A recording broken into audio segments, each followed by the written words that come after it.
What would you do if the people who should protect you threw you out into the streets while you were 7 months pregnant, leaving you with nothing but an old, rusted van? For one woman, that van became her prison, her secret, and eventually, her salvation. Before we dive into this unforgettable story of betrayal, survival, and an ending that will leave you speechless, don't forget to subscribe to the channel. Your support helps us share more powerful stories like this one. Now, let's begin. The sky wept with her. Rain drummed on the umbrellas and shiny black shoes of the mourners as Elena Morris stood frozen beside her husband's grave. She was 7 months pregnant, her hands trembling against the curve of her belly while her 10-year-old son, Caleb, clung tightly to her dress. The cemetery smelled of wet earth and wilted lilies, a scent that seemed to press down on her chest until she could hardly breathe. All around her, whispers curled through the air like smoke. She'll never survive without him. Poor thing, pregnant, with a child already. And his family? They'll swallow everything. Elena closed her eyes. She wanted silence, just for a moment. Silence to grieve, silence to remember. Her husband, Daniel, had been her anchor. He ran the flower shop, carried the laughter in their home, and whispered dreams of the future into her ear late at night. Now the dreams lay 6 feet below, buried with him, while the world waited to see if she would break. When the will was read later that day, Elena clutched Caleb's hand so tightly he winced. For a fleeting second, her heart lifted. The lawyer's voice was steady as he explained that Daniel had left her their home, the flower shop, and an old 1972 van. Relief washed over her like sunlight breaking through the storm. Daniel hadn't abandoned her. He had thought of her, of their children, of their survival. But the relief lasted only a heartbeat. Her father-in-law, Mr. Morris, leaned forward, his face stern, voice sharp as broken glass. "This is nonsense," he spat. "The house, the shop, those belong to the family. The girl can't run them. She's weak. She's pregnant. She'll ruin everything." Beside him, Victoria, Daniel's sister, smirked, her red lips curling cruelly. "Give her the van. That rusting piece of junk suits her. It's all she deserves." Their laughter stung worse than the cold rain. Elena's lips parted to speak, but no sound came. The lawyer's eyes flickered with pity, yet he said nothing as Mr. Morris slammed a fist on the table. "You can fight us if you like," he sneered, "but you won't win. We'll take it all in court. You have no money, no strength, no chance." The room blurred through Elena's tears. Caleb tugged at her sleeve, whispering, "Mama." His small voice anchored her, reminding her she couldn't crumble, not here, not now. That night, everything she owned fit into a few boxes. Her in-laws locked the flower shop, changed the keys to the house, and tossed her out like yesterday's trash. All they left her with was the van. The old thing sat crooked in the driveway, paint chipped, engine coughing like an old man. She had never thought much of it before, just Daniel's stubborn project. Now, it was all she had. She climbed inside with Caleb, the boxes stacked by their feet, rain dripping through the cracks in the roof. Her body ached from carrying the baby, her heart from carrying the loss. Caleb curled beside her, his head on her lap. "Mom," he whispered into the dark, "we're not really living here, are we?" Elena stared at the cracked dashboard, its faded dials and broken radio. She pressed her palm against her swollen belly, feeling the faint kick of the life inside. Her throat burned, but she forced herself to nod. "For now, sweetheart. Just for now." But inside, her heart screamed, "How long? How much more can I take?" The night was endless. Every creak of the van sounded like mockery. Every drop of rain that seeped in felt like the world reminding her of her place. Yet somewhere between Caleb's quiet breathing and the tiny heartbeat under her hand, Elena made a decision. If this van was all she had left, then this van would have to be enough. The next morning, she wiped her tears, straightened her back, and stepped out into the gray dawn. Strangers walked past, some glancing with pity, others with judgment. She ignored them. She was no longer Elena the widow, the broken woman. She was Elena the mother, the protector. She pressed the van keys into her palm as if drawing strength from the metal. "This," she whispered to herself, "is where we start." And so the van became her shelter, her fortress, her shame, and, though she could not yet see it, her salvation.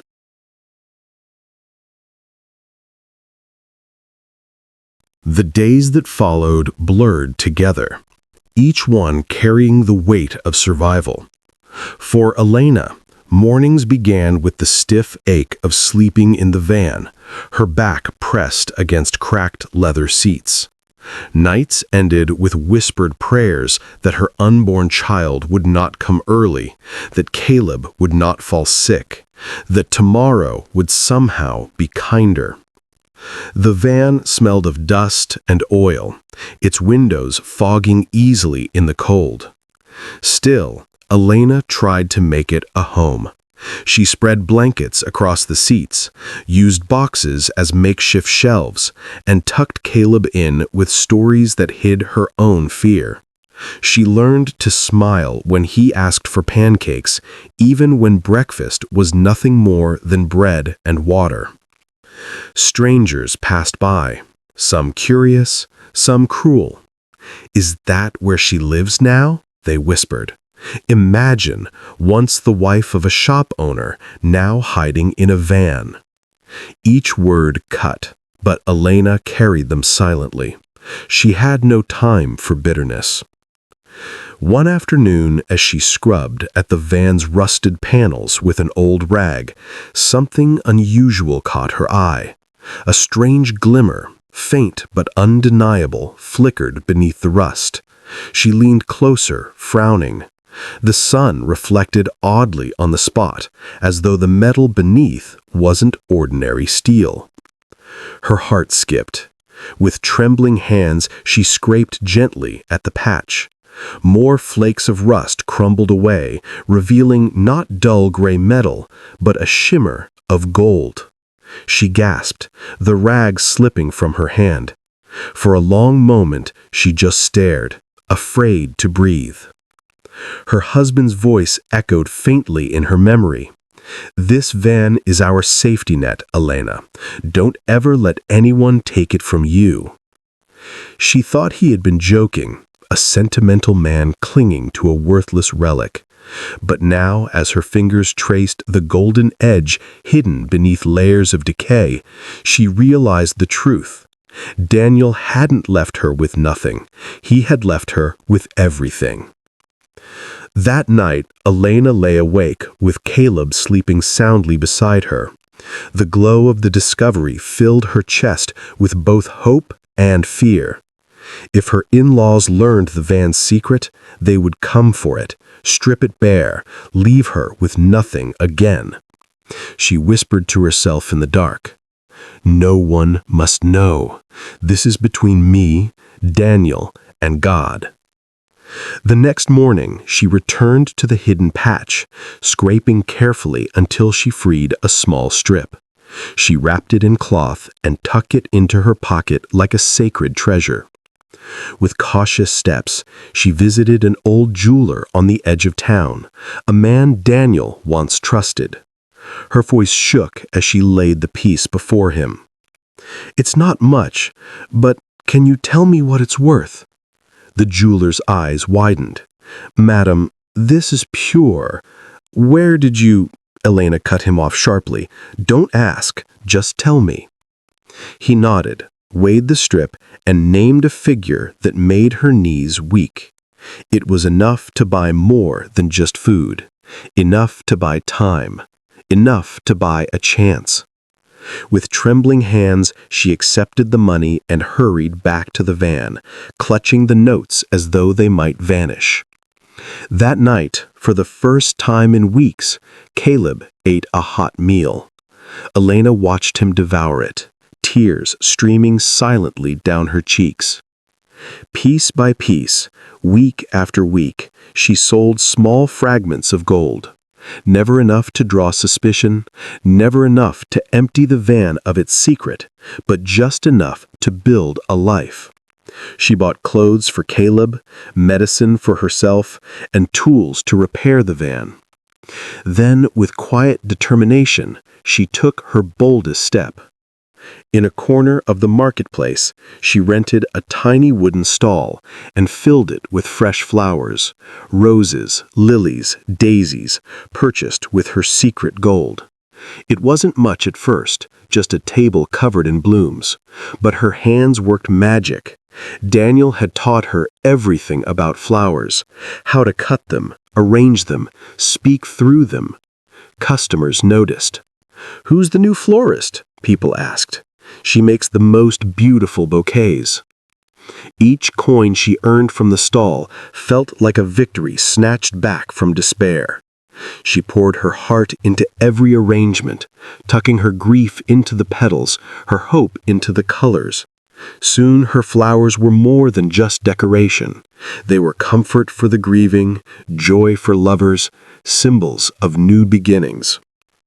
Caleb often sat beside her, sketching little drawings of bouquets and shop signs.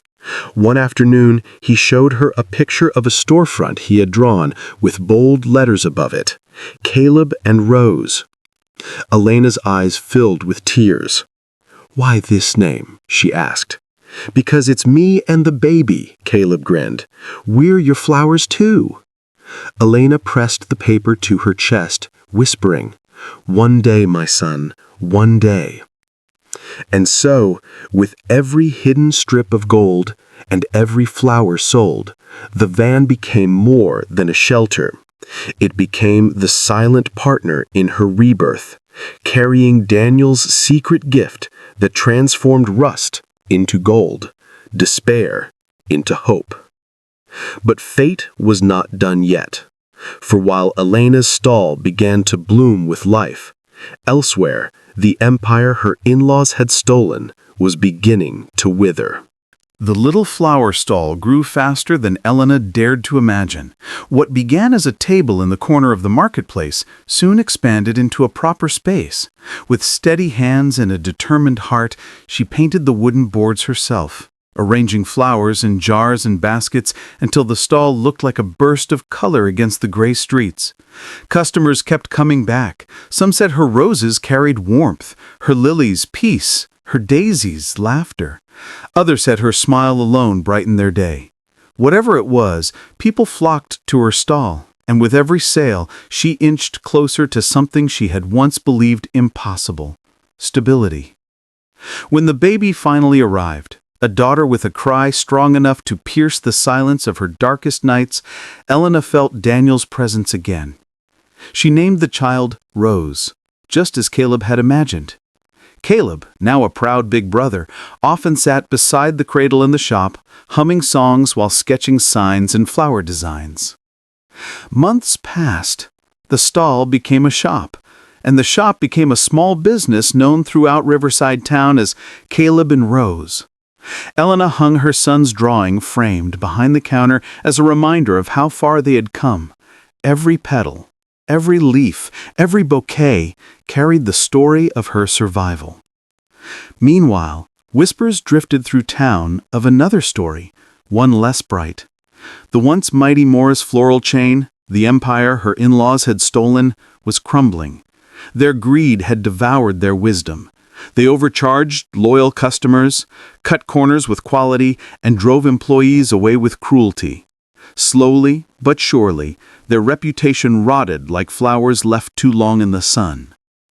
Then came the day the headline spread across the town: Morris Floral declares bankruptcy. Elena stood behind her counter, the newspaper trembling in her hands. She thought of the night she had been thrown out, pregnant and broken, clutching van keys as her only possession. A small, sad smile touched her lips. Life had turned the wheel, and the ones who mocked her downfall were now drowning in their own. But fate had one more scene to play. It was late afternoon when the bell above the shop door chimed. Elena looked up, expecting a customer, but froze. Standing before her were her father-in-law, Mr. Morris, and his daughter Victoria. Their clothes were worn, their faces hollow, their eyes carrying the weight of humiliation. "Elena," Mr. Morris began, his voice stripped of the thunder it once carried. We have lost everything. The house, the business, even our savings. We have nowhere else to go. We thought perhaps—" He trailed off, his eyes flickering toward Caleb arranging flowers in the corner, then back to Elena. "Perhaps you could help us." For a long moment, silence filled the shop. The hum of the ceiling fan, the rustle of petals, Caleb's quiet humming, it all seemed sharper against the stillness. Victoria, once sharp-tongued and smug, lowered her gaze, whispering, "We have no choice. Please." Elena's heart beat slowly, steadily. Memories surged. The laughter in that lawyer's office, the sting of rain dripping through the van's roof, Caleb's small voice asking if they truly lived there. She remembered the nights she went hungry so her son could eat, the mornings she washed away tears before facing customers, the weight of betrayal when family chose cruelty over compassion. And yet, standing before them now, she felt no triumph, no desire for revenge, only clarity. She spoke softly, but every word was firm. "You once told me the van was all I deserved. And you were right, because that van carried more than you could ever imagine. It carried my children. It carried my grief. And hidden inside it, it carried the gold that rebuilt my life." Her in-laws' eyes widened in shock, but Elena didn't pause. "You thought you gave me nothing. But in truth, you gave me everything. Because when you stripped me of comfort, you forced me to find my strength. And when you mocked me, you pushed me closer to the purpose God had planted in me." Mr. Morris opened his mouth, but Elena lifted a hand. "I will not turn you away hungry, but do not mistake my mercy for weakness. This shop, this home, this life, I built it with my own hands, my own pain, my own prayers. You will never take that from me again." She offered them bread and tea, nothing more. They left in silence, their pride shattered, their empire dust. That evening, Elena stood in the doorway of her shop, watching Caleb close the shutters while Rose cooed softly in her arms. The old van sat parked nearby, still rusted, still ordinary to anyone else, but to Elena it was a monument. It had been her shame, her prison, her miracle, her secret vault of gold. The sun dipped low, casting a golden glow across the shop windows, lighting the flowers until they looked like fire blooming in glass. Elena breathed deeply, her heart finally light. "Sometimes," she whispered, "the world hands you ruins, but hidden inside can be the gold of a new beginning." The bell above the shop door rang again as a customer entered, and Elena turned with a smile. Not the broken widow who once cried in the dark, but a woman reborn from rust and roses.